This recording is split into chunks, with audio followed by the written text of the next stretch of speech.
Hello and welcome to Crucible of Words for yet more dedicated legacy action.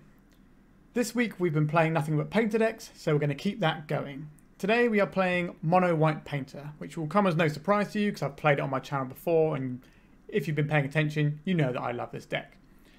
So what this deck is a sort of hybrid of Death and Taxes-y type elements. So you've got Esper Sentinel, which is unusual in Death and Taxes, but it's the same sort of effect that you'd expect from those decks. And Mother of Runes, and then Ethersworn Canonist and Stoneforge Mystic. So you've got like a little plan where you can go and get your Cauldron Complete or Umzawa's Jiti off of Stoneforge and use that to win a game. But then you also have the Painter's Servant Grindstone package. Now the Grindstones can be found off of the Urza's Saga, and both halves can be found off of this little guy, Oswald Fiddlebender. So he lets you birthing pod away artifacts for bigger artifacts. So we can use this to turn our Esper Sentinel into a Painter's Servant, for example, or we can turn an Ancient Den into a Grindstone, and so on and so forth. So it's relatively straightforward until you get into a game. You have a lot of different lines, which is why I love this deck so much. You have a lot of play to it, especially for a mono white deck. You wouldn't expect this many different lines to come from it. I've played this deck before. You can go back and look at the videos I've made. I think this is actually the exact same version I played last time on my channel, so I want to just try it again because I was quite happy with it. We didn't get necessarily the matchups we wanted, but I thought the deck performed really well and I liked some of the cards in it. And I just wanted to test it out a little bit again. Something I'd also like to point out here is we do have Crucible of Worlds in the deck, which is my favourite Magic card, so no surprise. But we've got a nice little package involving our Horizon Canopies, Wastelands and Urza's Saga that can keep coming back. Usually, if you can keep replaying Urza's Sagas against decks, you're going to win the game. It's just that strong. Obviously, this deck is slightly weak to the really quick turn one sort of combo decks, which is why on our sideboard we have 3 Deafening Silence to complement our 3 Ethersworn Canonists. We've got 2 Rest in Peace to try and hit the graveyards. I like this one because it's like 2 pieces of graveyard hit. It's a Tormod's Crypt and like a Leyline effect in one. And I think it's just very powerful, but it's also a good card against Delver decks as well. Whereas Leyline, if you play it on turn 0, it's great, but after that, it's obviously pretty blank in this deck. We have Grafdigger's Cage for another piece of graveyard removal, and then 3 more Swords to Plowshares so we can up our removal count in the main deck. Anointed Peacekeeper, which is a card that not a lot of people seem to be into, but I've had a lot of joy with it. I think the ability to look at your opponent's hand is incredibly strong. And also the fact that you can make one of the cards in their hand cost a whole lot more. So if you name a Planeswalker, they're having to pay an extra sum for their Planeswalker, and then they have to pay extra to activate it. So it's just really good in the control matchups. You don't board this in against decks that play Lightning Bolts. This is terrible against Delver. But against decks that are using white removal spells to kill your creatures like Prismatic Ending and Swords to Plowshares, this is where this guy really shines. He's also very good at attacking and blocking in matchups like Death and Taxes and Elves and Goblins. So that's what this guy's for. And then we have March of Otherworldly Light, which is like a nice catch-all, sort of the Disenchant slot.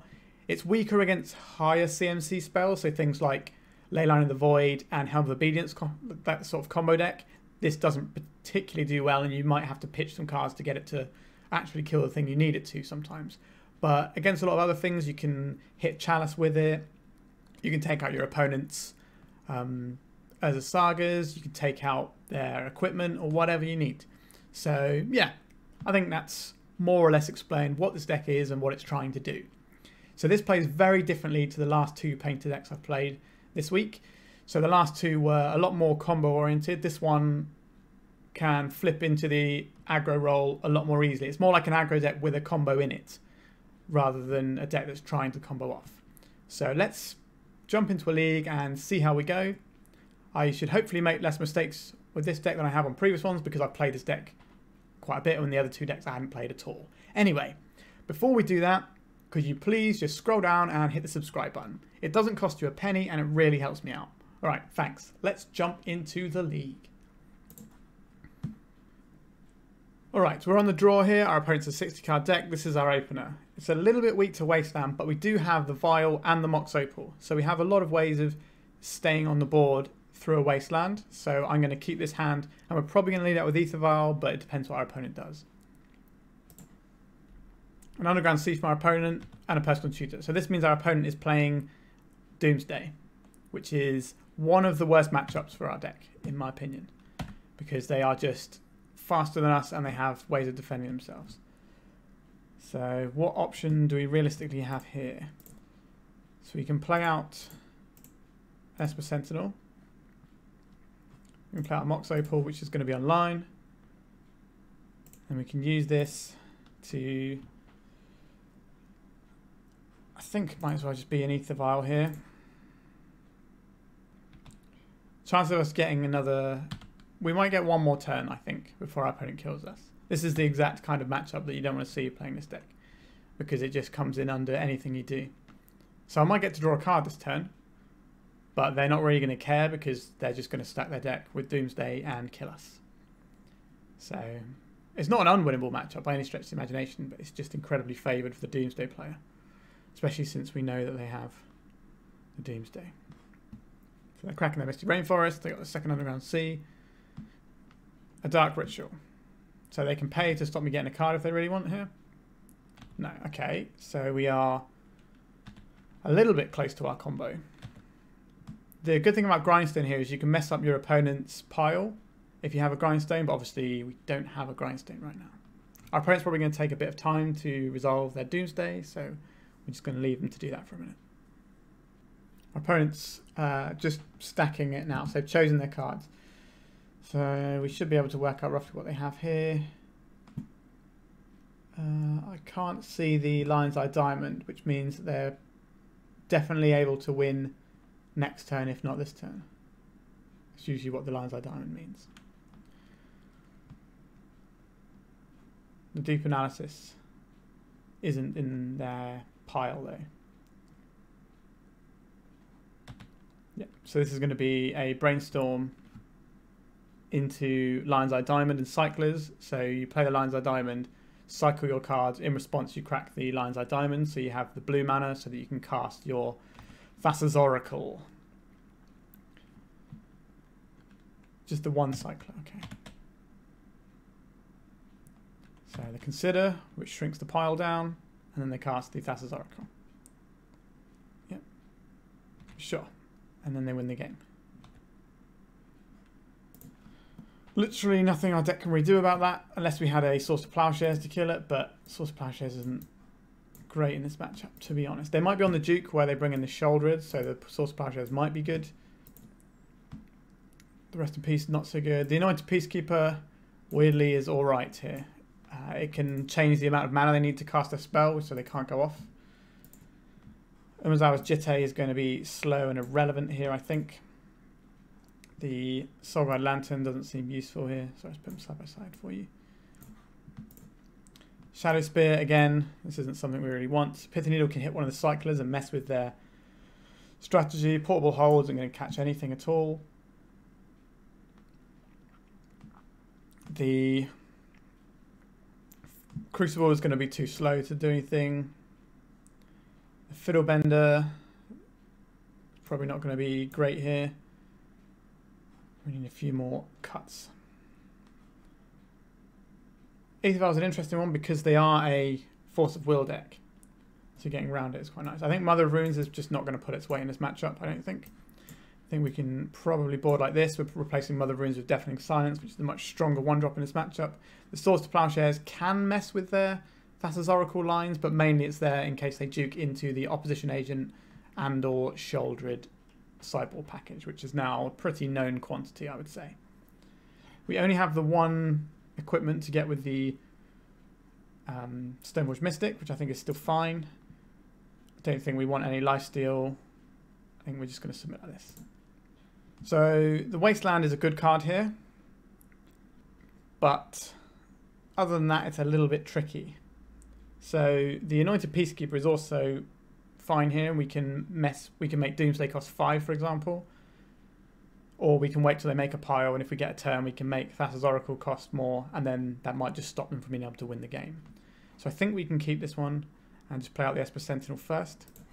Should be noted that this hand isn't amazing by any stretch of the imagination. It's merely fine, but it has tools that we can use in this matchup, and we don't really have that many good draws that we can actually go into. Like Deafening Silence is one of the cards we'd like to see, but it's not a card that's good enough to mulligan into because Doomsday can just two-step around it. Okay, so we have the Personal Tutor here. which is going to get them the Doomsday. So the question here is now, does our opponent have the ability to kill us next turn? With 3 cards in hand, it's relatively likely, because the more resources you have in hand, the easier it is to manipulate your pile with things like Brainstorm. So there's an argument here for casting the Wasteland and playing the Wasteland out. If we do that, what does our follow-up turn look like, is the question. So what we could do is we could play the Stoneforge Mystic out and have a threat for the next turn. Because if we Wasteland now, all that happens is we just sit and stare at each other for another turn, or they still manage to combo off. So I think our best bet is to at least try and provide a clock, because otherwise they'll just be able to go again. Because we're not actually stopping the Doomsday, we're just delaying it by virtue of how much mana they have. So we're going to get the Cauldron here. And then next turn we can Wasteland Cauldron and at least have a clock. So I assume we're probably dead next turn. Depends what sort of mana situation is. If they have a Dark Ritual, then we're definitely dead, I would say, because they'll be able to Dark Ritual and still cast a blue spell. A Cabal Ritual. That is less likely to make the cut, I think. So there's the Doomsday. So we could Anointed Peacekeeper this turn because they have 1 card in hand, so we won't be able to cast a Force of Will. Okay, so our opponent has chosen their cards now and they're just selecting which order they go in. The Lion's Eye Diamond is not in their pile, which is interesting. So they could have a Ideas Unbound pile. So they have a Hercule's Recall, a Thoughtseize. Can't see a lot in the way of removal here. So if we play out our... I think if we play out the Peacekeeper next turn, that might just be enough to stop them being able to cast the spell, because they'll need more mana to do that with. Cabal Ritual, Dark Ritual, Dark Ritual, Dark Ritual. Yeah, okay. So we're going to get another turn here. I think this is fine. I think we play out the... I guess we play out the Wasteland in case we draw a second Wasteland next turn. They only have 1 card in hand. And it doesn't look like they are running Dazes in their list, from what I can see. They do have a Chain of Vapor, but there's 1 Chain of Vapor, so I get the feeling they didn't put it into their pile. So I think we actually cast this. And then we name Thassa's Oracle, which means it's going to cost 5 mana for them to cast. 4 mana for them to cast, sorry. Which might be too much for them. Yeah, okay. So the Anointed Peacekeeper meant that their Thassa's Oracle would be too expensive based on what they had in their pile. And then the turn we follow up with the Wasteland as well. So managed to get one using the Anointed Peacekeeper, which is pretty good because this is a card that I seem to like that no one else does. Also in that situation, Phyrexian Revoker wouldn't have done that, which is what a lot of people play in this slot. So this actually has a lot more use in that particular situation. So now that they know we have the Anointed Peacekeepers, and we've seen that their Duke doesn't include a Shouldered, we can probably board in a Mother of Runes over a Source of Plowshares here to try and protect our Anointed Peacekeeper. Don't know if we're going to have a time to use these Fiddlebenders either, so maybe we're just boarding in these Mother of Runes so we can protect some of our little pieces. They're on the play, so we probably die turn 2, I would imagine, is roughly what I'm getting, because they can just go turn 1 and they can get through Deafening Silence because they don't have to cast spells, they can just cycle, and we're not going to have a threat available at that point. So maybe we board this out just so we have a 1 mana answer to their guy. Yeah, this is bad for us, but we took a game. That's something. So this is an interesting one. What we can do here is we can just try and Wasteland them out of the game and then try and win the game later. So Wasteland can delay them a turn and it can mess up their pile. So I think we can probably keep this. Again, it's pretty weak, but it has a very specific plan to attack Doomsday, which is something we may as well go for, I think. So we'll keep this. Now, they can make a Doomsday pile that can get around Wasteland. And they've played a land that they're not cracking, which is very good against our strategy. I think if we use the Wasteland and play out the Vial with a Wasteland here, and next turn we can do double Wasteland if we need to.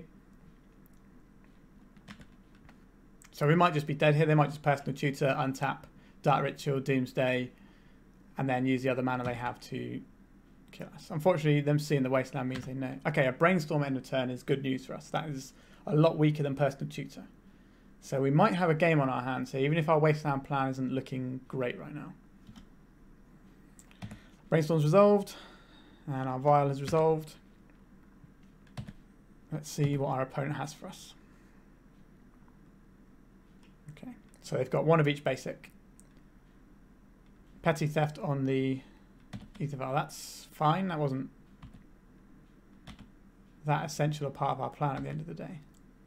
These Wastelands look bad now, unfortunately. We know they have Hercule's Recall in their deck, so we don't want to play out the Ancient Den if we can avoid it. So we'll tap this and hold up the illusion of Swords to Plowshares here. Okay, fascinated that's getting Force of Will, and they exiled a Personal Tutor for that. That's quite a big hit for us.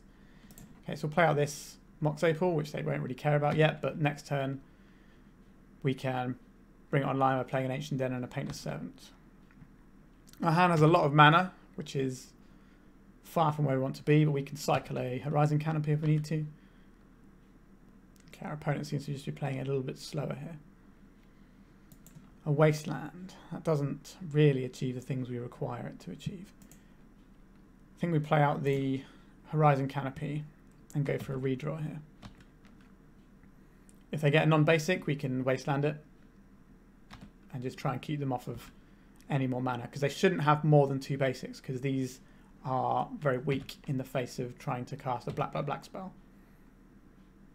as well as all their blue cantrips. Okay, so there's an Underground Sea that we can hit. A Ponder. Sure, we'll let this resolve.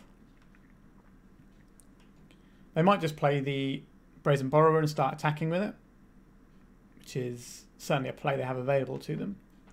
We might be able to win this game, because our opponent... I don't know why they pitched the Personal Tutor. It felt to me like they should have just kept that one in hand. Maybe they're a bit too fearful of what we can achieve. So we're going to be casting... So we're going to be activating this Wasteland and another Wasteland. So I think we just Wasteland... No, we Wasteland in their end step, sorry. Sure. An Opposition Agent. That's fine. Our current hand isn't one that searches for things. And they get to cycle. So that's also pretty good for them. But we can take them off of another land and hopefully we'll draw a threat. I guess we won't draw. So I think we can... What's this? We'll name white so they think we have Solitude in our deck. And we just keep hitting their lands. Whenever we get the opportunity, we hamper them on mana, because if they have enough mana, it makes it a lot easier to make winning Doomsday piles and cast Doomsday. So this will crash in for 3. That's fine. The clock is relatively slow. A Dark Ritual. This is pretty bad for us because it means Doomsday. Sure. So they have the Doomsday now. Do they have the ability to go off this turn? If the card in their hand is a Brainstorm, then possibly. Okay, so finish making a pile. Let's have a look. See if we can work out anything. The Lion's Eye Diamond and Deep Analysis are not in it. They've only stuck one Thassa's Oracle in there. Oh. I think they just messed up their Doomsday pile there then. There's no way that they should be conceding when I have literal nothing here. That's very odd. What did they put in their pile then? Do they just forget the land? I don't understand that. So it looks like they put in Chain of Vapor. So yeah, so as far as I'm concerned, we didn't win that match.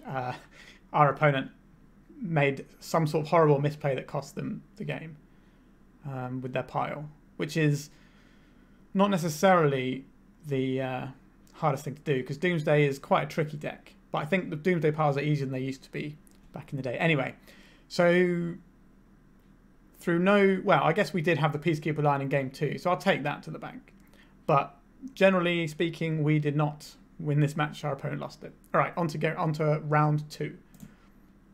Okay, so this is round 2. We're on the play. Our opponent is a 60-card deck. This is our opening hand. 2 of these cards are cards we don't want, so I think we should mulligan this one. This hand is slow. We have no 1-drops. We do have a Caracas and a Wasteland though, but we'd be looking at Fiddlebender into using Fiddlebender for this.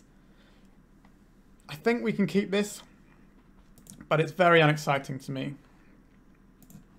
I think we put back the Umzawa's Jitte because we're not really looking for that sort of game here. We just want to combo off, and we want to make sure we have the mana sources to activate Painter. So we're on the draw here. Sorry. Scalding Tarn. What does that mean for us? I think we just play out the basic planes here. Volcanic Island. It seems unlikely to be dealt with, so they had no turn 1 play. So I need to be digging to a threat or playing a threat. Okay, so this is a sneak and show deck. So the Caracas here will be good. The Wasteland also is fine here.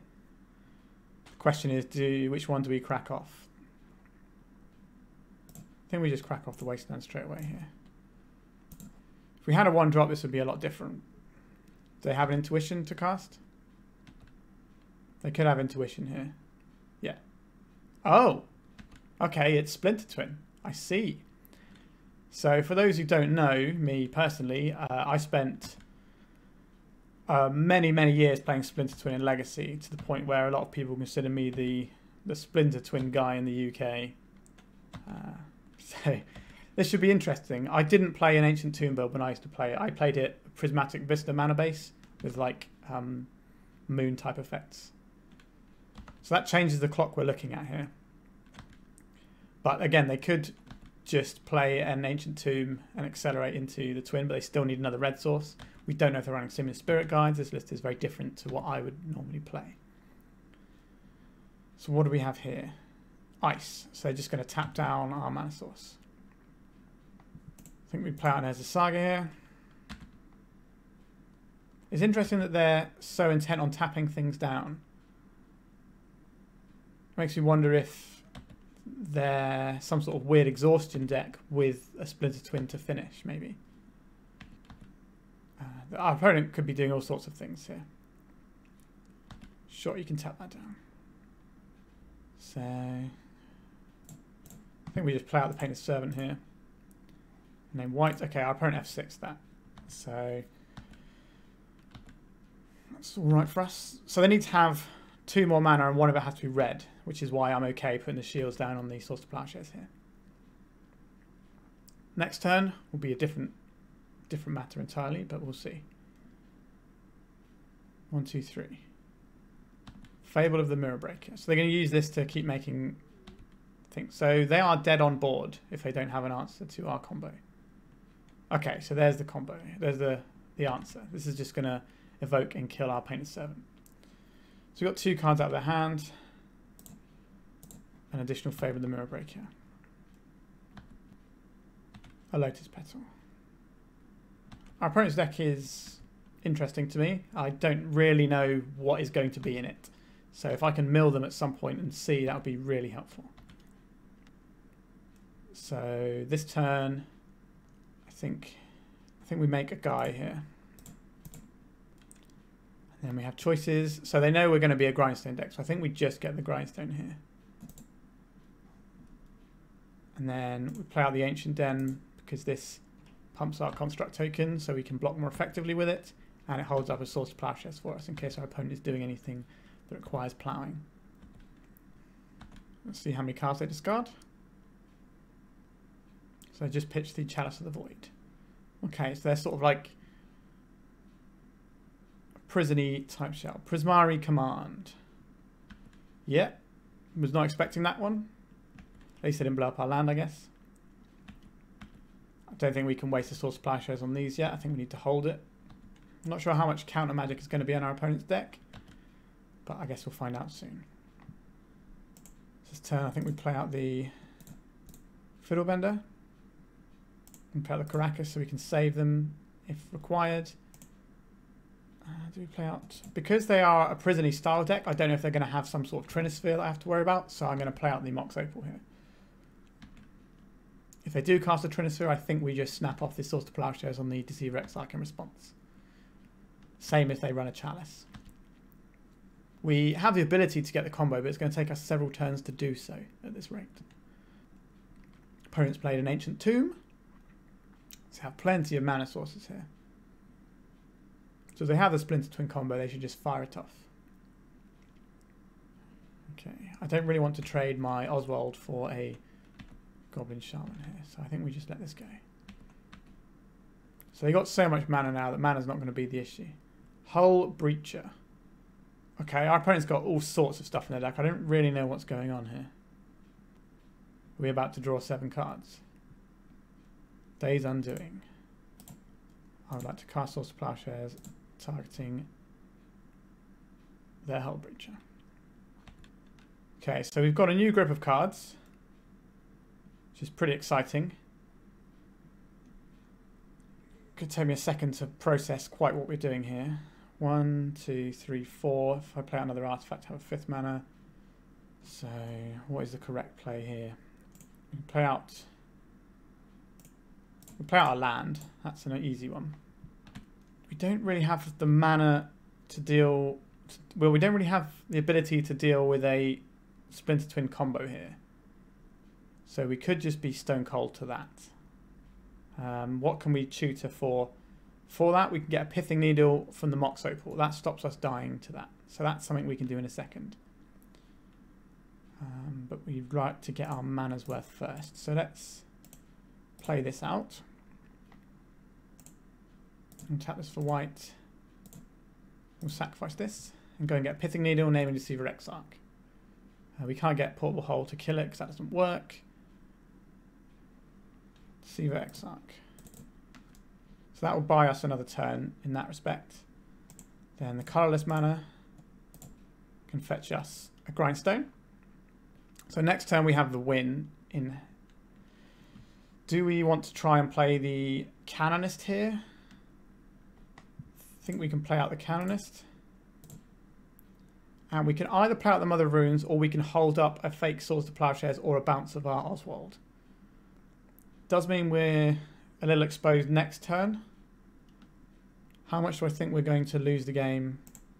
I think we play out the Mother of Runes here. So if the Oswald dies, that's unfortunate for us. But if they Hull Breacher us, we're still going to have the resources to kill them on the next turn. As long as they don't remove our creatures. It's important to note that when you are playing an S1 Canonist in your deck, you want to make sure that it counts all the spells you've played beforehand. So if I'd have played like a Mother of Runes first, then I wouldn't have been able to play a Stoneforge, for example. So you have to sequence your S1 Canonist correct in your own turn. Alright, our opponent's tapping a load of mana. What have they got for us? Prismari Command. So they're going to kill my Fiddlebender and destroy my Grindstone. Bit rude, but understandable. So we have a bonus Fiddlebender here anyway. So again, I think we just let them hit us with this.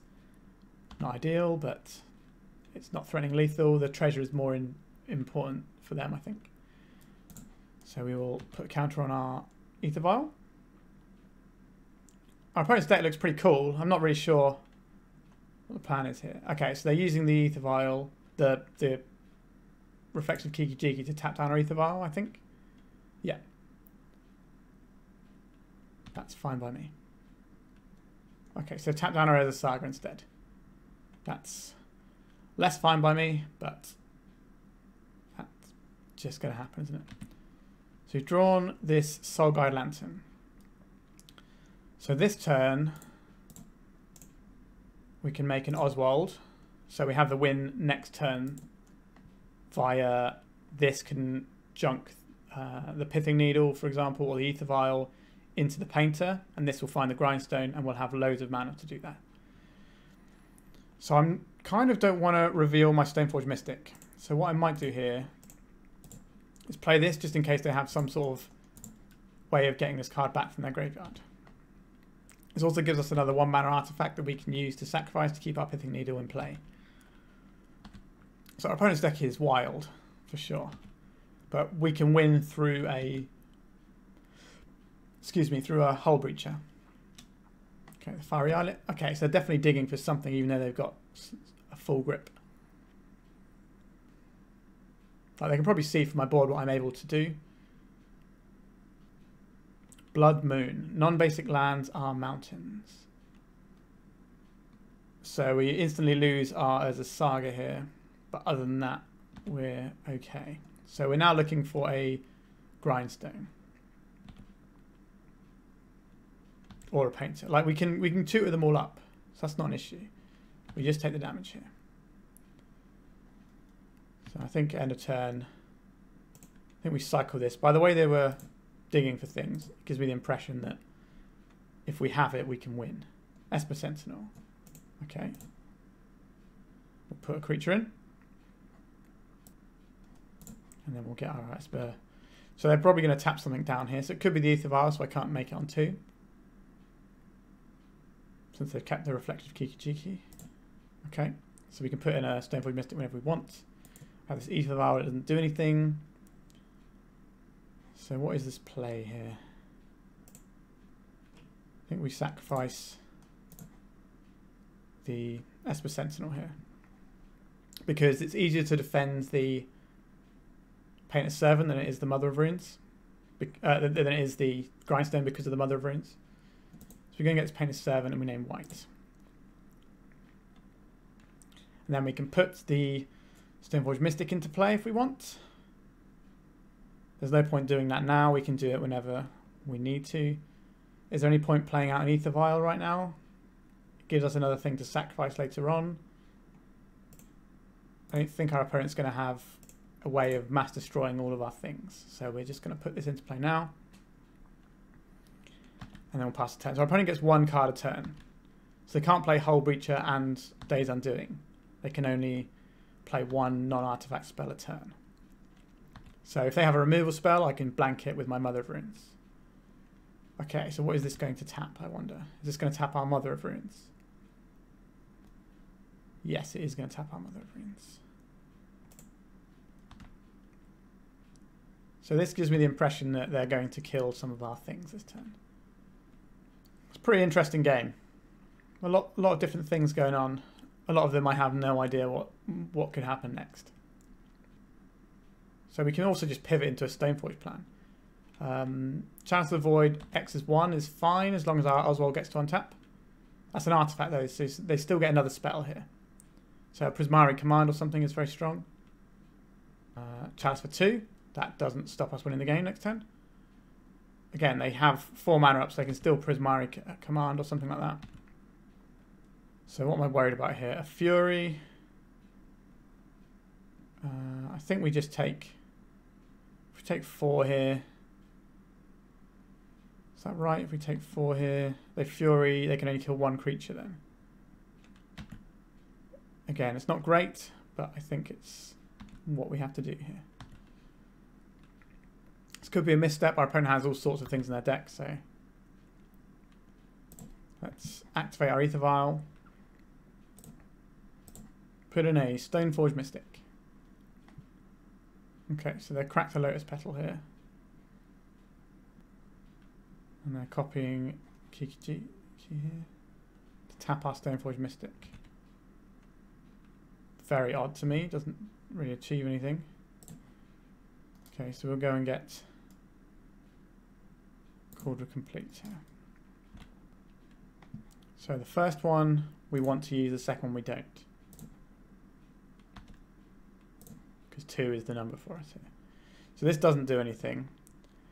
But if we magically tinker away... So pay white... hold on, we need to tap our mana correctly here first. So we tap this for red.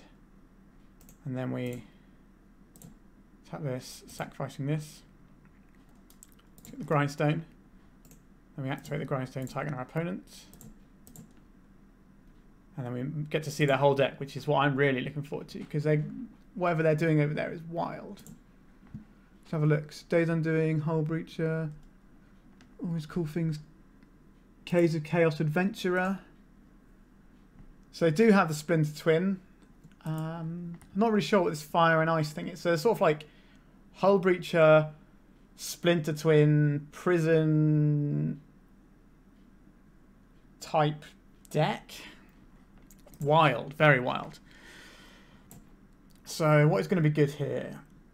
Source of Plowshares to kill their big things, like the Caves of Chaos Adventurer, Kijiki type stuff. This is going to hit their chalices, so we definitely need these. The Peacekeepers are fine here. I don't think we need any of these other bits and pieces. So what have we seen from our opponent that we want to avoid? I think Crucible of Worlds Wasteland might be quite good in this matchup. We did see... we've seen the Chalice of the Void and we've seen Force of Wills. So I think these things are definitely good. I don't think the Jitte is actually going to be that good here, but the Shadow Spear might be. The Pithing Needle seems alright to me. They didn't show us Pestimites either, so we can always name Deceiver Exarch with that. Stoneforge Mystic seems good. I'm not convinced the Canonist is going to do a lot here. Like in the later game, maybe, but I don't think it's going to be that great. I think we can probably Wasteland, bury them here, but the issue of Blood Moon is going to mean that we can't necessarily rely on that as a thing we do. The Mother of Runes is good here. The Esper Sentinel is fine. The Aether Vials are fine, but I kind of... I'm tempted to trim 1-drop so we can get these in, although we did get a Force of Will out of an Aether Vial earlier. But how does our deck look if we're boarding these things out? Is this just stronger? Like our opponent has got a lot of 2-for-1 stuff for themselves. They got, you know, the general red deck style of play. So is this all right for us? Like, the Aether Vial coming down early is good for Chalice, but we're on the draw here. So I think taking out the Aether Vials here is correct, because we're boarding in, like, 3-mana threats, which get around Aether Vial, and we're also bringing get around Chalice, we're also bringing these in. So I think this is fine. The Prismari command our opponent has is certainly a good one. So we have a basic land. I'm happy about that. We can play a Stoneforge Mystic game. So we are not great at interacting with their Splinter Twin combo. But you have to play the hand you're dealt sometimes. Obviously you can mulligan, don't get me wrong. But we have our combo in hand now, and we have Stoneforge Mystic to draw fire and provide a threat. Phyrexian Revoker, what is this going to name? Presumably Grindstone.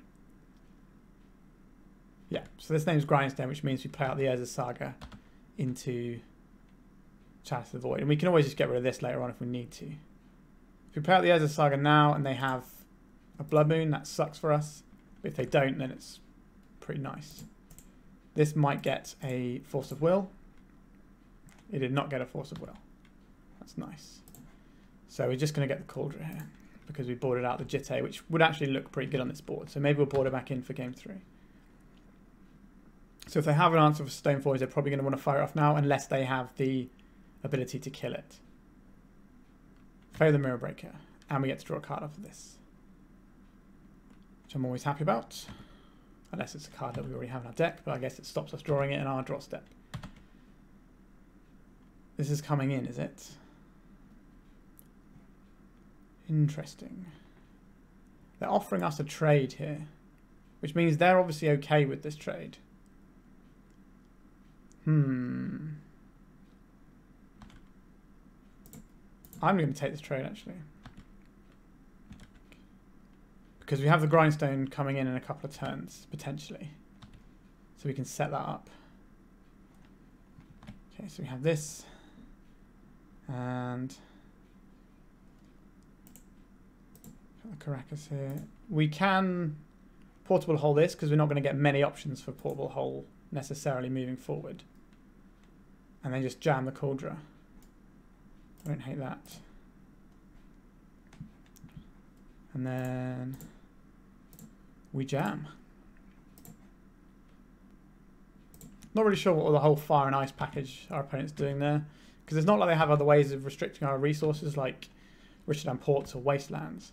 So I guess they can tap down the one colour you have left after a Blood Moon. Let's see what they discard here. Hull Breacher and a Scalding Tarn. Okay. A Lotus Petal. 3 cards left in our opponent's hand. 1, 2, 3. So this could be Days Undoing Hull Breacher combo. Sure. Not great for us, truth be told. So what is this going to get? Do we want a fatty here? Or do we want... I think we make a guy here. Chew through our deck.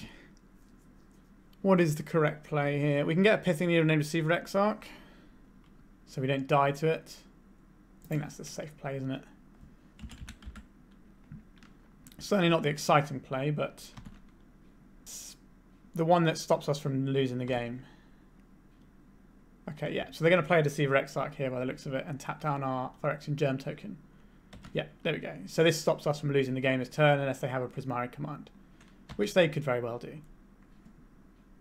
So they certainly have the mana to do Prismari command and do the thing. So they've assembled their... They did one of their combos in their deck, so presumably it should allow them to cast their next combo, which is the one that actually puts the game away. If I hadn't done that Portable Hull play, I could have had the Source to Plowshares for that turn. So there's a lesson there.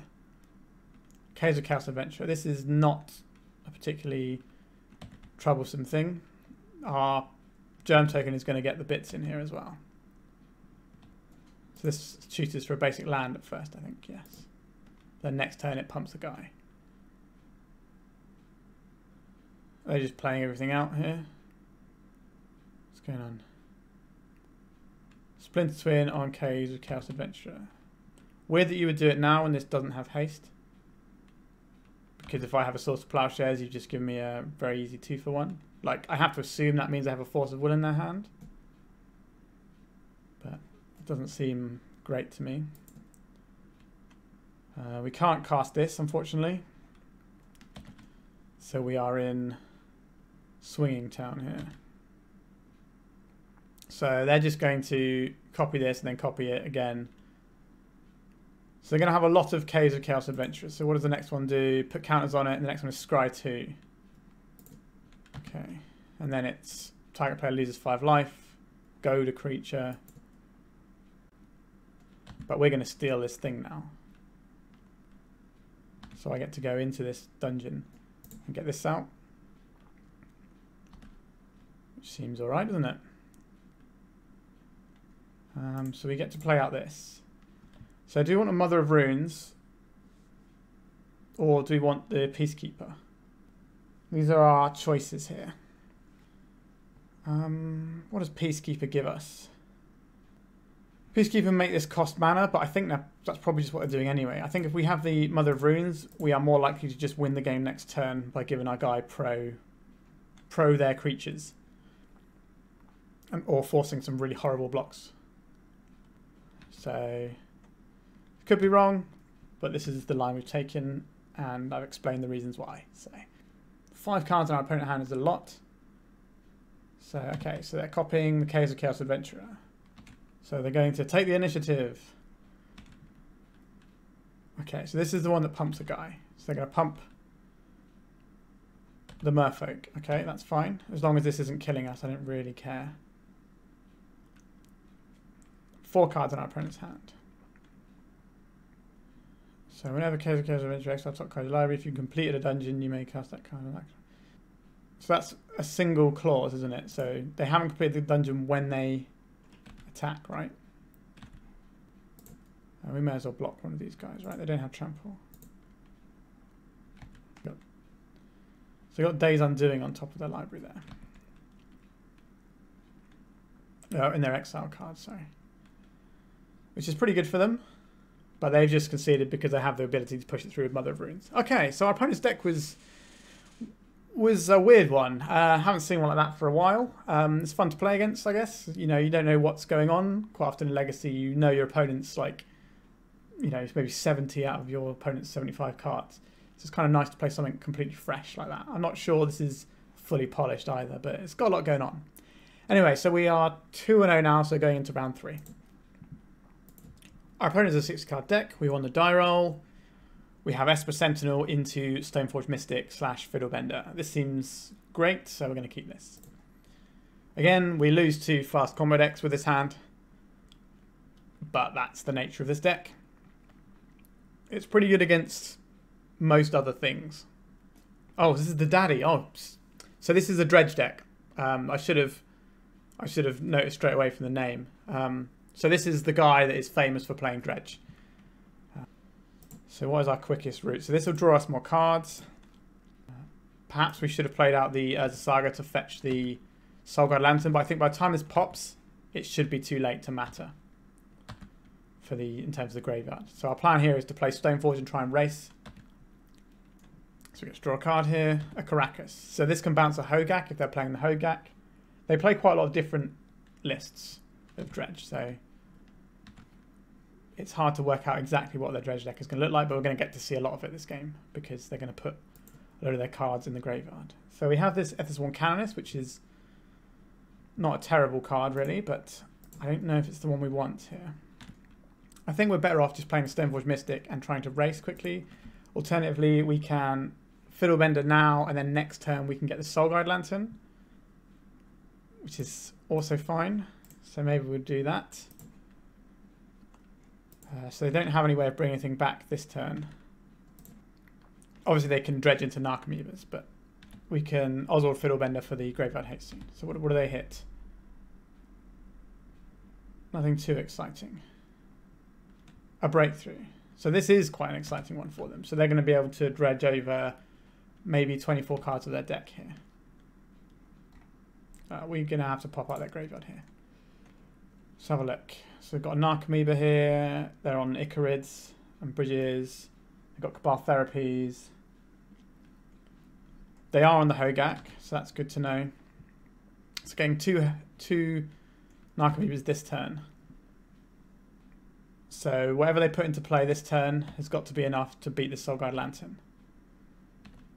So they've got 2 Bridges here. No.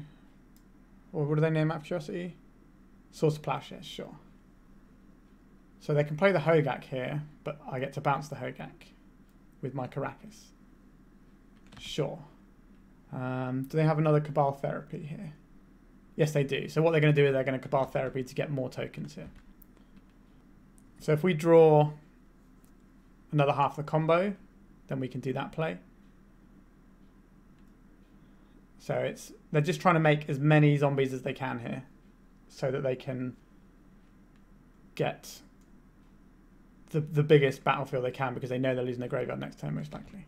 Do they have another Cabal Therapy? They do have another Cabal Therapy. Yep, so they're going to hit us again with the Cabal Therapy. They're going to lose probably our Stoneforge Mystic, I'd imagine. Stoneforge Mystic, sure. So they have a lot of guys here. Sure. So this is forcing us to use our Caracas on that rather than anything else next turn.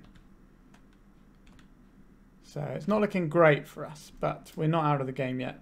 Another Fiddlebender. So we have to Caracas this. That's a given. I think we probably have to. So that means we can't get the Ancient Den out. So I think what we're doing this turn is saying, can you kill us this turn? How many Icarids do they have? 1 Icarid, 2 Icarid. And they got the creatures. So that's 6. So this is 12. Plus 6 is 18. That's 18 damage there. So this isn't going to hit us. So 2, 4, 6, 8, 10, 11, 12, 13, 14, 15, 16, 17, 18, 19. So they have us on exactly 1 life, but we win the game next turn. That seems alright to me.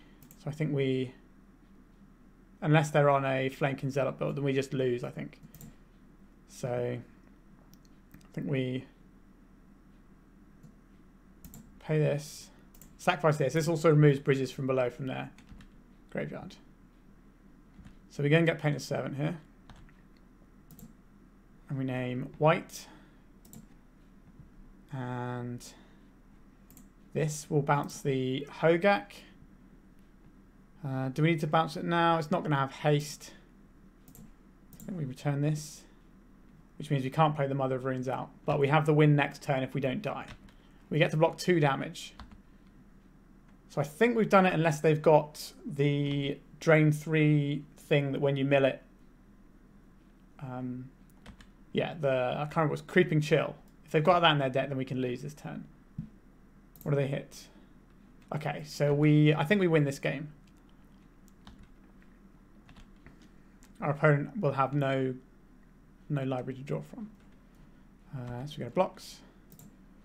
Block on one of these. And we go to 2? No, 3. I've done my maths right. Yeah, sure. I did the maths right. That's reassuring. Our opponent has 2 cards in hand and we know what they are. These both die. They have 1 bridge from below. They get some zombies. It's very sad to see Dredge lose game 1, even when I'm on the other side. And I'm the one who's winning. So this adds mana. Done. So this will remove the rest of their deck from... Sure. So, Dredge. I'm very familiar with Dredge. I love it. It's one of my favourite decks. But I managed to win a game 1, which is a pretty sad state of affairs. Anointed Peacekeeper does have text in this matchup. Deafening Silence does have text.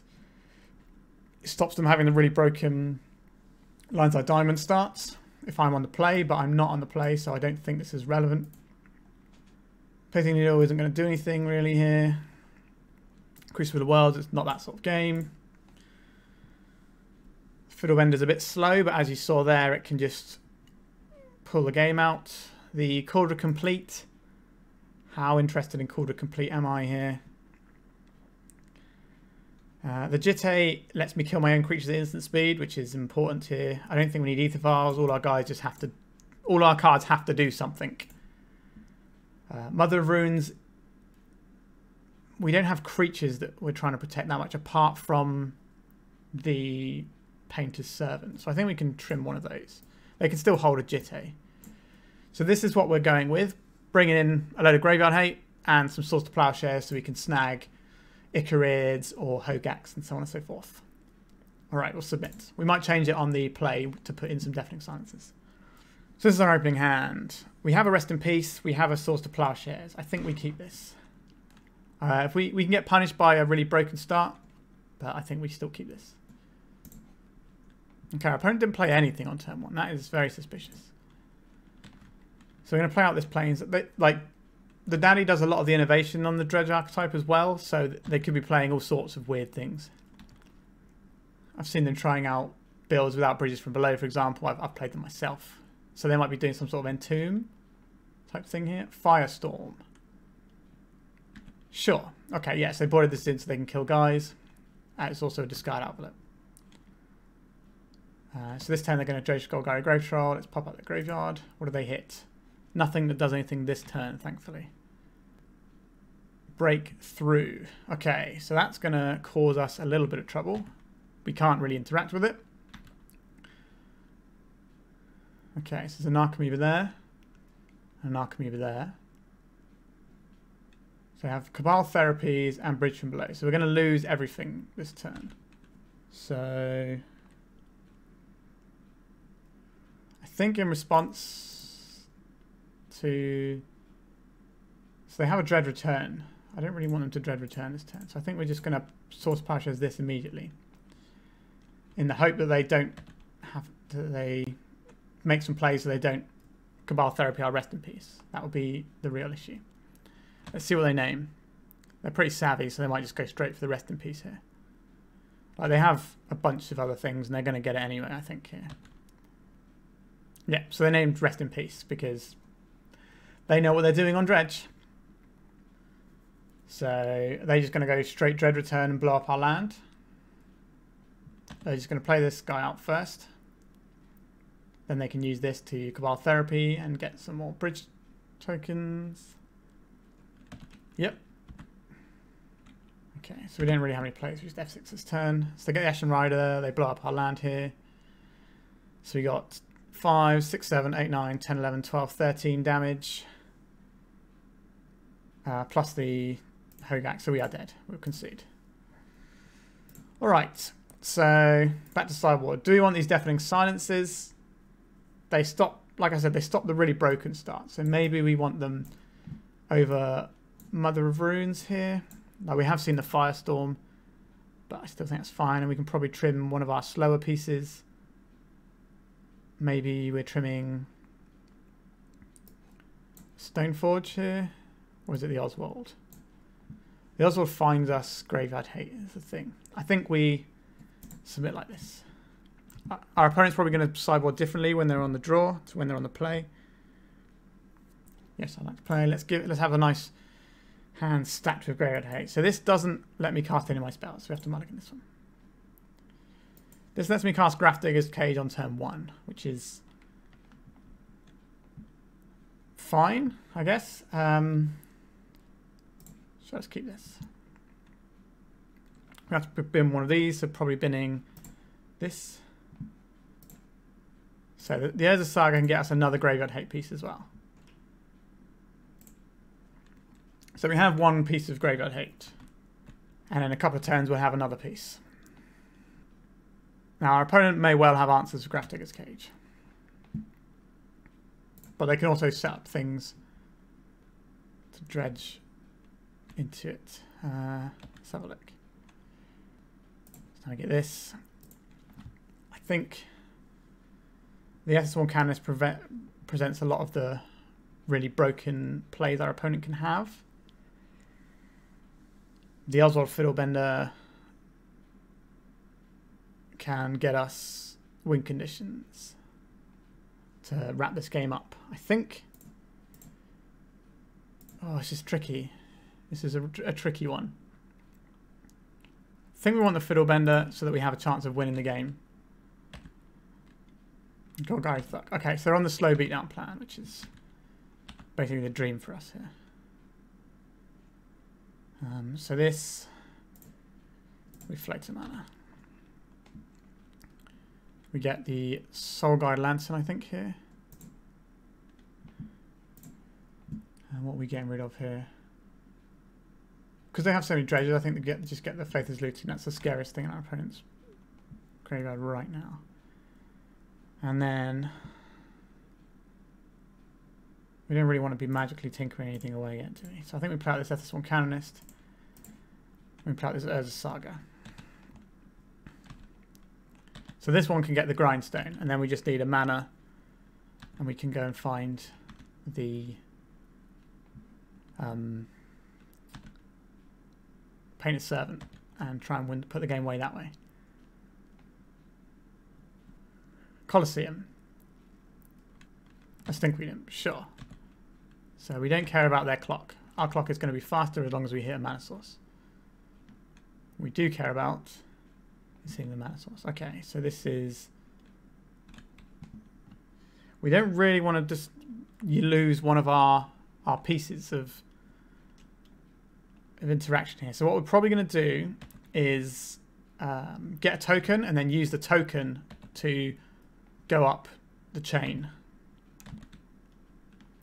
This can't enter the battlefield because of the Grafdigger's Cage. Okay, so they're still dredging. Just gives the impression they have something they want to find. So this is going to come in for 1, I assume. They've got a lot of mana at least. Which means that they can actually cast some of their things like Grief they can cast here. Stoneforge Mystic. Do we want to make a construct here? I think we probably do, right? Just put the game away with beat sticks instead. And the Shadow Spear seems good here. So we can actually equip that next turn. These do have Death Touch is the only issue. but they're on a pretty low life total. So we don't want to attack into them until they have trample, so we hold back a turn here. Right, we have Graveyard Hate covered on 2 different angles here. So I'm curious what they're trying to dredge into. It could be like Shenanigans, I think it's called. The red shatter with dredge. So what do we get here? None of those impact our board yet. Lion's Eye Diamond. Nothing fair has ever happened from Lion's Eye Diamond. But let's see what our opponent is attempting here. This might be their turn where they try and go off in a minute. Where they like remove our pieces and then go for one big spin. Horizon Camera. This is good. It allows us to keep Swords to Plowshares up. Go up to this guy. Yeah, so we have the trample here, and the next guy will be trampling in as well. Is the plan, at least. I assume they're going to put an imp and trade because they have like pseudo death touch. Yeah, we'll deal 2 to that. So they're going to get some bridge triggers here. Is it just the one though? Yeah, so I don't care about the single bridge trigger here because we're gaining so much life off of our guys. So them getting a 2-2 is fine. And we have a Source of Plowshares if something goes horribly wrong. Now whether or not Source of Plowshares is going to be enough to stop something going horribly wrong, we'll see. But we're in pretty good shape here. So this Narcomoeba can't enter the battlefield because of Grafdigger's Cage. Just going to stay there. Our opponent's on 6. So we're going to have to put a lot of things under the bus here. Okay, so they're just scooping it up. We were pretty fortunate to win the first game. But again, that's what happens when you play a combo deck. You can sometimes just pull wins out of anywhere. So, alright, so that's 3-0, I think. So we're going to round 4 now. Alright, so we're on the draw. Our opponent is a 60-card deck. We're a little bit cold to Wasteland, but we do have an Ether Vial that can hopefully get around that. So, and this can potentially find us an Ether Vial. So we're going to keep this, but we could be in trouble if they have Wastelands. Let it be known. I think we play out the Ether Vial here. We don't know what our opponent is, but we can be damn sure they've got blue cards in their deck. That's about it. Watery Grave. So our opponent's playing Death Shadow. So this is probably getting dazed. Sure. We cannot pay. It's still a long way off from casting Death Shadow. The older Death Shadow decks used to have Delver as secrets in them, so they had like a turn 1 threat, so they could play like a tempo game with the Delver, and then a couple of turns later put the Death Shadow in. But a lot of these decks these days don't do that, which I don't think is necessarily right. So they're going to know what we're doing as soon as they see our hand here. They're also a deck that has a lot of Wastelands in usually. So we need to... Okay, so Esper Sentinel is what I took. Interesting. Okay, so we have the basic planes if we want it, but I think we just play out the Saga here. This is a pretty big Wasteland target. But I think we need to just get some stuff going. So we can play around Days. So I think we play out the Mother of Runes first. Around the Days, and then we play the Grindstone into the Days, because we don't mind if this gets dazed. If they want to set themselves back another turn in terms of what they can play to the board, that's fine. I think the more turns we get, the better. And if we can put our Crucible of Worlds into play, then I think we will win this game. As long as they are just a Doomsday deck and not a Death Shadow deck, and not like the fruity Doom's Shadow deck that I played on my stream that Bosch and Roll played. I think it was Bosch and Roll played it recently as well.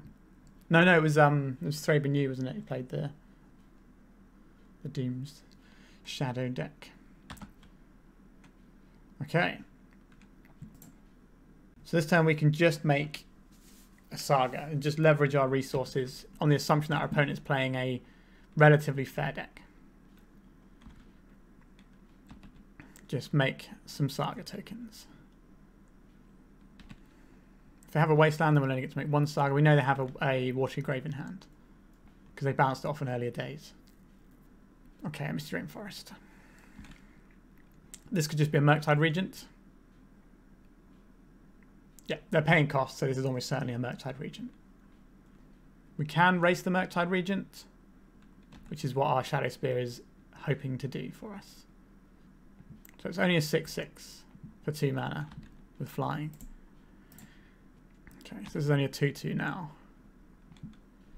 So we will make another one. So 3/3, and then we go and get Shadow Spear. So now the 4/4s. So we play out the Wasteland and Wasteland them. Or we hold the Wasteland, cast a Crucible of Worlds next turn. But we're not really trying to cast Crucible of Worlds next turn anyway, are we? We're just trying to equip our Shadow Spear. So I think we want to reduce our opponent's ability to play the game. So we don't want to attack with the 4/4 construct. They have fatal pushes in their deck usually, so we want to save the Mother of Runes rather than trying to push through the 4 damage here. So if they attack with the Murktide Regent, then we can just swing back with both of our guys. If they don't attack with the Murktide Regent, then we can put this on here and give ourselves protection potentially, but it depends on how much mana our opponent... Okay, so just scooping up to the Urza Saga. So as far as we're aware, this is a bog standard Death Shadow deck. We haven't seen the additional colours. We haven't seen... Sometimes they're Grixis, sometimes they're Bug. So we haven't seen either of that. We haven't seen a Doomsday package. So I think we're boarding as if they're just regular Shadow. So Rest in Peace is good against Murktide Regent. Swords to Plowshares is a good Magic the Gathering card. March of Otherworldly Light can kill Death Shadows, but can't hit Gurmag Anglers, can't hit Street Wraiths, can't hit the... what do you call it? Well, the other one is the Murktides. Okay, so Anointed Peacekeeper is a card that I like in this matchup. Portable Hole can hit one of their threats. The Ether Vial, they are quite heavy, a counterspell heavy deck, so this is going to be relatively good against them. The Umezawa Jitte is going to be fine, the Shadow Spear is fine. So the problem is, a lot of our deck is good. Now, there's even an argument to not even board in the Rest in Pieces here, because they're not as turbo milling as the Blue-Red Delver decks. So the Crucible of Worlds package is just going to be better against them, I think. I could be mistaken on that one. So we need to try and find 6 slots to put these cards in. So Portable Hole is just weakened Swords to Plowshares. That's a pretty easy cut. The Stoneforge Mystic, so the Oswald costs a little bit more, so we can trim that. Is the Umezawa's Jitte... So Call to Complete is very hard for them to answer outside of bounce spells. The Umezawa's Jitte... They're not going to have any guys that we can realistically machine gun down with it, so I think we can trim that. We can probably trim one of our Painted Servants and one of our Grindstones here. And that leaves us with one more slot to try and find a hole for. I like the Ether Vials because our opponent is wastelanding us. I think it's probably just another Fiddlebender here. So maybe we should have the Rest in Pieces, but I'm going to run it like this. So this hand is good against Wasteland, because we have a lot of things for them to get through. It's good against counter spells, and it might even force some counter spells out of them, and it can answer their first threat. So this is a weird hand that I don't like, but I might keep, which sounds mad. But if they have a Thoughtseize, then they're just going to pick this apart, aren't they? Oh, I think we should mulligan this one, really, because we don't have anything. We don't have a plan. This hand is better. We can keep this. We're not having a great time against Wastelands, though, but we have the Ether Vial here. The problem is our opponent gets to go first, and they can play a land for Daze purposes, or they can Thoughtseize us and hold up a Daze, which can really cause us issue. Yep, so there's a Thoughtseize. We'll get a bit of information about our opponent's hand, depending on what they take here. Okay, it took the Ether Vial. So depending on what we draw, depends on if we Wasteland them or not.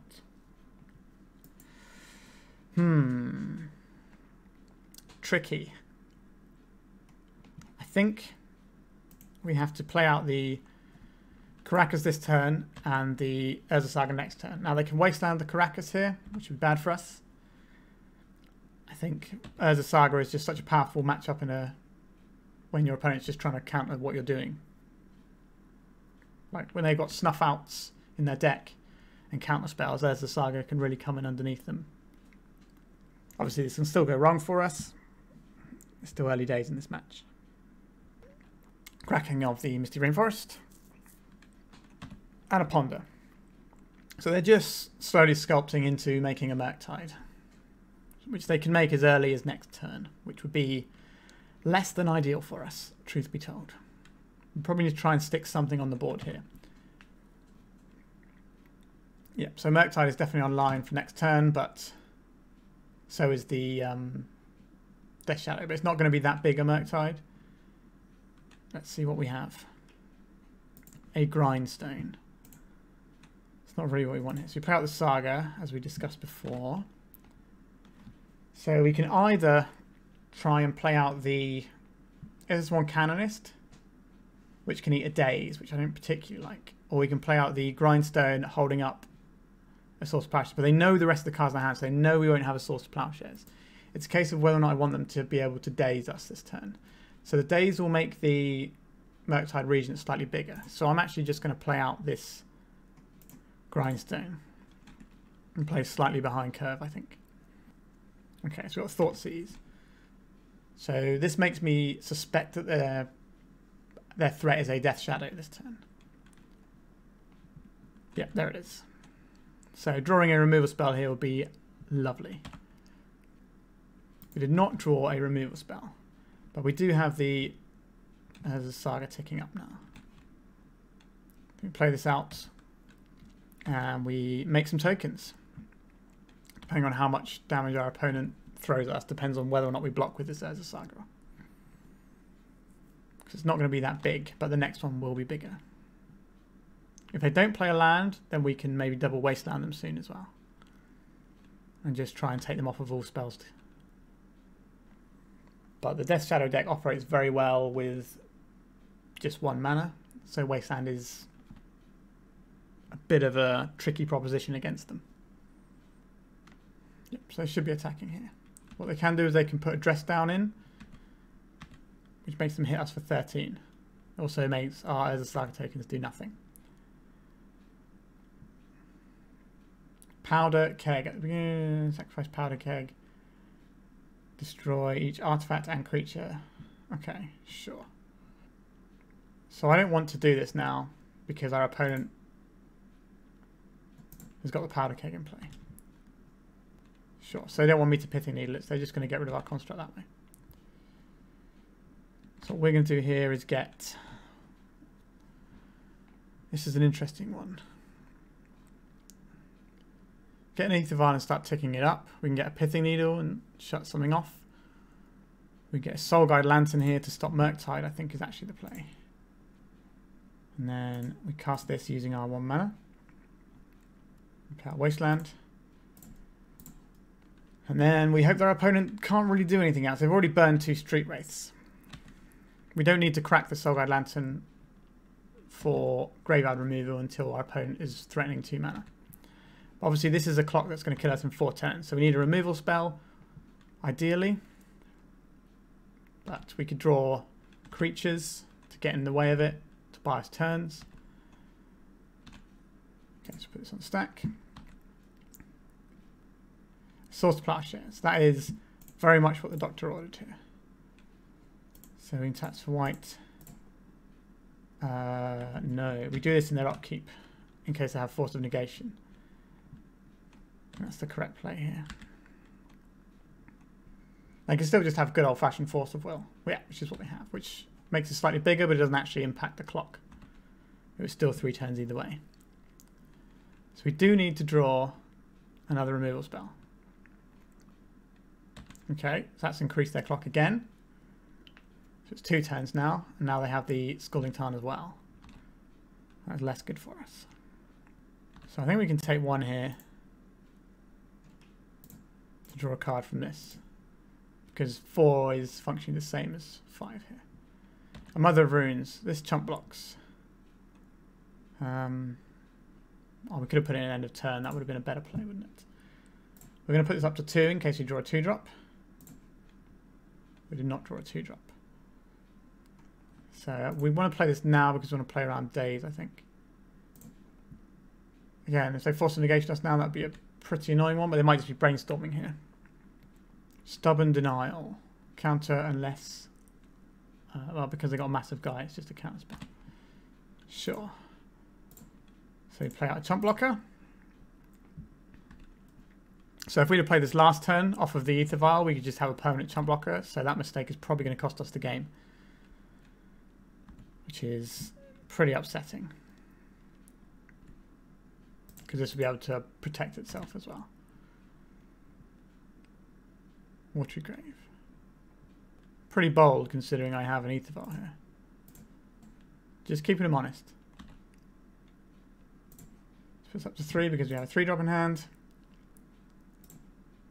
This is where we draw Painted Servant, I guess. It is where we draw Painted Servant, sure. So I think we go 1, 2, play Painted Servant, name white, and then we play the Anointed Peacekeeper to chump block, and then we draw a land next turn. That is how we win this game.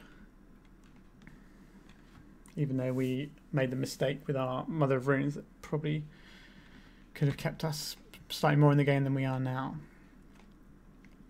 They must know we have a 3-drop in hand to have increased this, right? We've got to assume.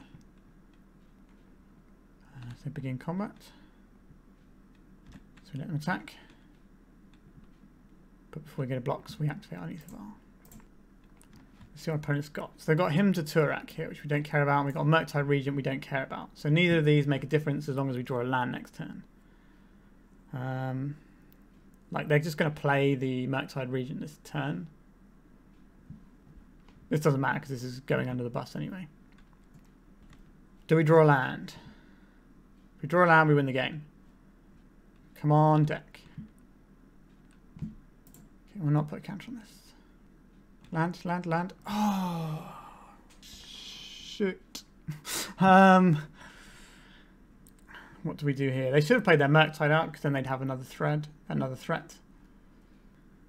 So this guy has to die next turn, which means this Grindstone doesn't do anything. Oh, this is tricky. So if we'd have had that Mother of Runes play, we'd still be alive now, I think. But they would have played the Murktide out, so we'd probably be done this next turn anyway, but that's still not good enough. How do we win this game? If we sacrifice this, we're definitely not getting up to 3 mana anytime soon if we do that. Unless we draw... We need to draw a creature here. Is there a creature we can draw? The only creature we can draw is the Anointed Peacekeeper. Oh dear. Oh, I burned a bit of my clock off there as well. Could I have gone to Stoneforge? That wouldn't have done anything either. It's on 2 life. Close. Very close this game.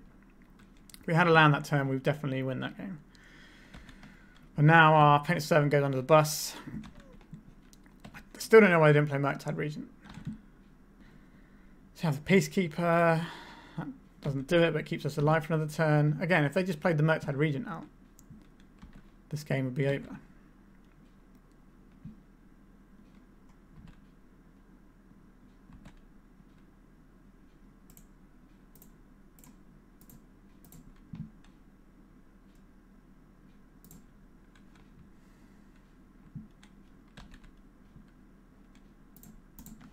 Also, like, if I have a Source to Plowshares and they're not playing out their Murktide Regent, what are they doing, really? Very confusing to me that they're not playing out their other threat that would have won the game a couple of turns ago. Oh, yeah, okay. So now they're paying costs. Sure. So if I draw a Source to Plowshares, I can kill both. But they might just be able to play 2 Murktide Regents here, which is the correct play. So if I Source to Plowshares this, well, they only get 8, 9, 10, 11. So this will still be lethal, actually. That won't be enough. So I'm not really sure what we're drawing here. I think we should be conceding this game. We've still got 13 minutes, so that's plenty. Eastbourne Canonist. Nope, we are dead. Concede the game. I was pretty happy with how I sideboarded. I made a slight error that might have been quite costly in the end. And then... do you want the portable hole just to 2-4 with Fiddlebender? I think that might be a good option here. Trim one of the ether vials on the draw, on the play, sorry. That madness. Maybe trim this instead of the ether vial. Let's submit like this. Ether vial, Mother of Runes, our combo. Yep, this is everything we want in this matchup, I think. And because we're on the play, we can play this out through a daze. Yep, happy with this hand. We can play out the Heirs of Saga on turn 1 so that we have a turn 3 kill. But that's less good against Wasteland. But the Wasteland is always going to hit our Heirs of Saga anyway, right? So I think we just play this out. So I assume this is going to get Force of Will. Okay, the Street Racer might be digging for the Force. Let's say exile to Murktide region. That's good for us. That's one of their big ways of closing the game out. And because we're not attacking their life total, we're not going to help them lower it either. Until the time comes, at least. Okay, so this looks like a Force of Will, a day's turn for our opponent here.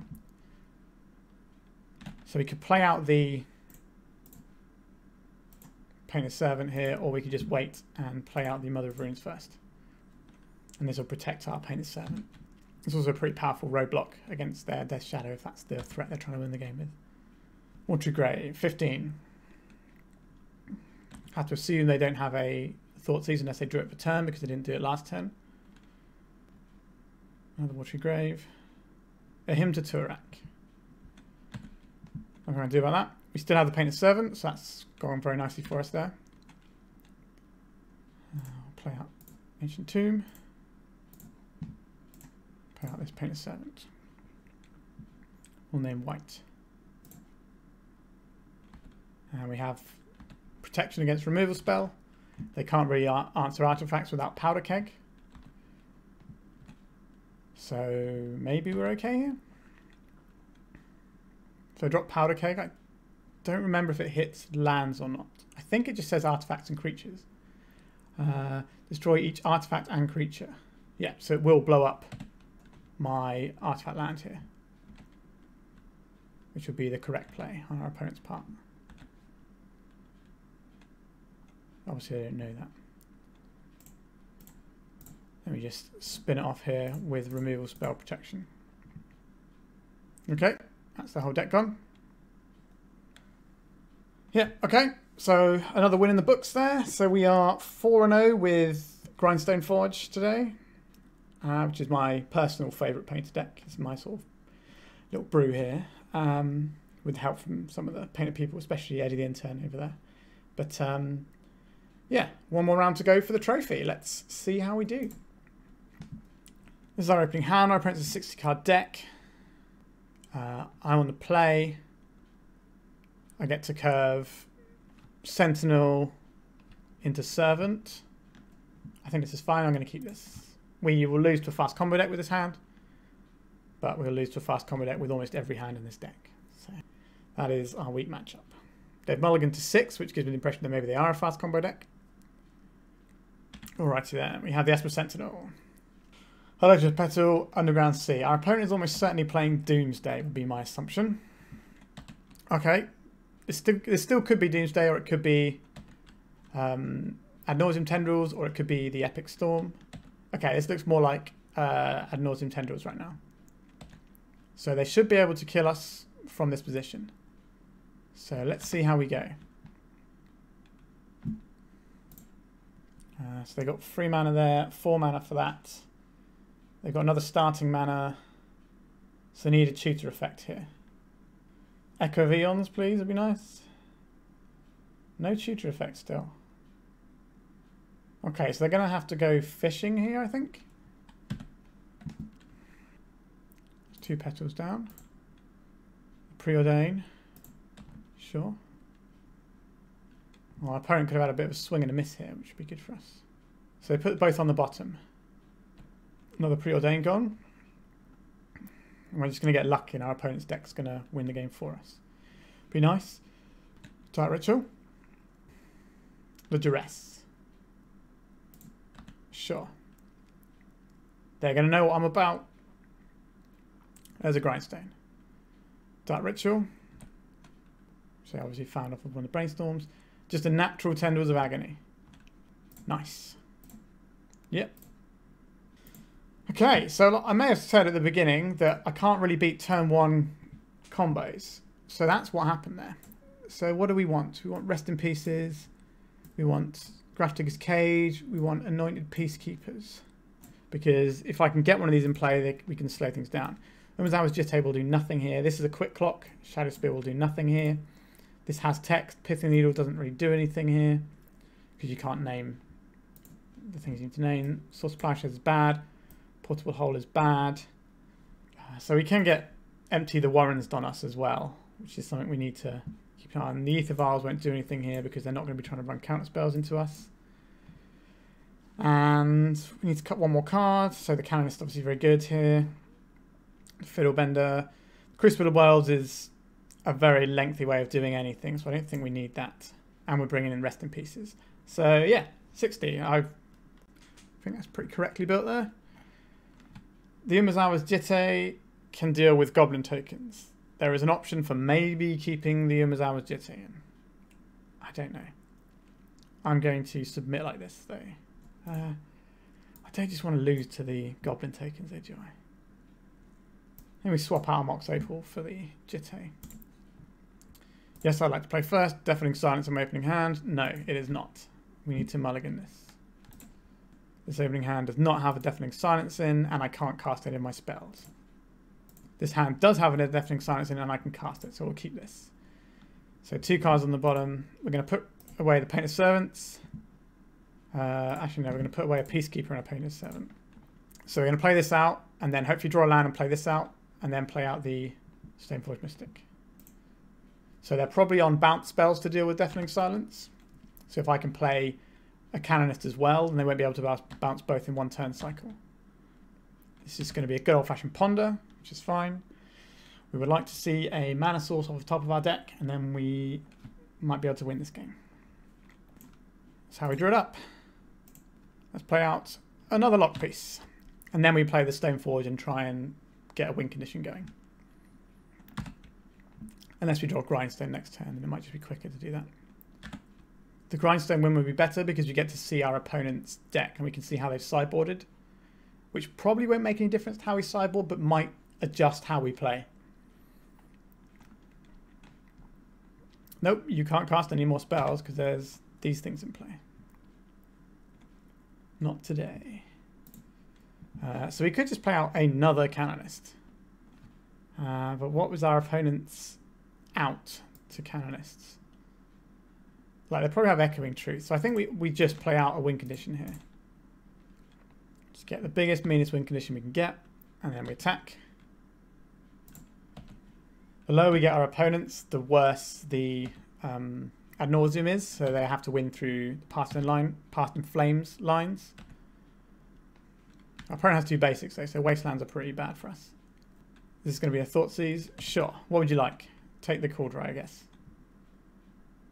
Yeah, sure. No more spells for you, though. An Esper Sentinel. So let's go to attacks. We'll play this out in case I have any 2 mana spells. It'll force them to crack a fetch time when they didn't want to, sort of thing. The Canonist maybe is better, but I'm expecting that what they're looking for is Echoing Truth, which obviously S1 Canonist isn't. Having a second S1 Canonist doesn't really change the Echoing Truth lines. If they have Hercule's Recall, that also doesn't impact having a second one. It does beat for 2 more, so maybe it's a slightly better option. Our opponent's shuffling away after their Brainstorm. This will have to get them a non-basic, I believe. Yeah. So this turns our Wastelands on. Our clock has been reduced because we didn't get the Cauldron into play. Wishclaw Talisman. Sure. So then we're just playing another one of these. So they might be getting Meltdown off of the Wishclaw Talisman, which is pretty bad for us. We do have a backup Canonist for the follow-up turn. And we get to Wishclaw And the Deafening Silence will still be in play in that situation as well. So if they've got something that can win them from here, then they can find it. We do get the Wishclaw Talisman back, but I don't really think we're in the market for doing it, unless we see what their option is. So, okay, that wasn't a red source. That was interesting. So we got here an Abrupt Decay on the Deafening Silence. Sure, so what they're going to do is they're going to get something that can bounce these, so Echoing Truth. And then they're going to try and go off. They're only on 7 life though, and they've only got 5 cards in hand. Unless they have Massacre or something. Yep, so there's the Echoing Truth. Are you going to pay? I assume they're not going to pay if they're trying to win this turn. So it might just be dead on the last hurdle here. Close to the trophy, but not close enough. Like, they should be able to... Well, I don't know what's in their hand, but... Okay, so our opponent didn't go off after the Echoing Truth. That is interesting to me, because that means we get to redeploy the lads.